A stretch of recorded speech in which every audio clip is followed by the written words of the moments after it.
రే, మీ నాన్నకు నువ్వు సాఫ్ట్వేర్ కంపెనీలో జాబ్ చేస్తున్నావు అని చెప్పావు కదా, కానీ నువ్వు ఇక్కడ పని చేస్తున్నావు తెలిస్తే మీ నాన్న బాధపడతాడు కదా. అవునరా, ఆయనకు తెలిస్తే బాధపడతారు. అందుకని ఇన్ని రోజుల నుంచి ఆయనతో ఫోన్ మాట్లాడుకోకుండా ఎలాగోలా మేనేజ్ చేస్తున్నా.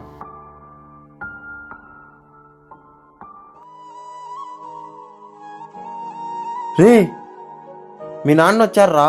నాన్న ఇక్కడికి ఎందుకు వచ్చింటాడు? ఇప్పుడు ఎలా చేయాలబ్బా?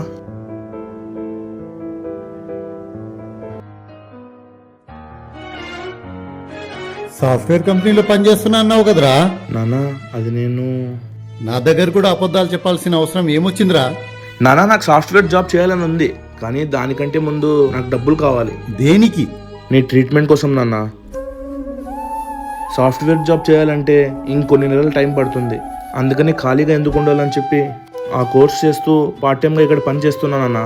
నా కోసం నీ జీవితం ఇలా మార్చుకోవాల్సిన అవసరం లేదురా. నువ్వు నా కోసం జీవితం అంతా కష్టపడ్డావు నాన్న. నేను నీ కోసం కొన్ని రోజులు కష్టపడితే ఏమవుతుంది? నా ట్రీట్మెంట్ కంటే నీలాంటి కొడుకు ఉండడం అదృష్టం రా.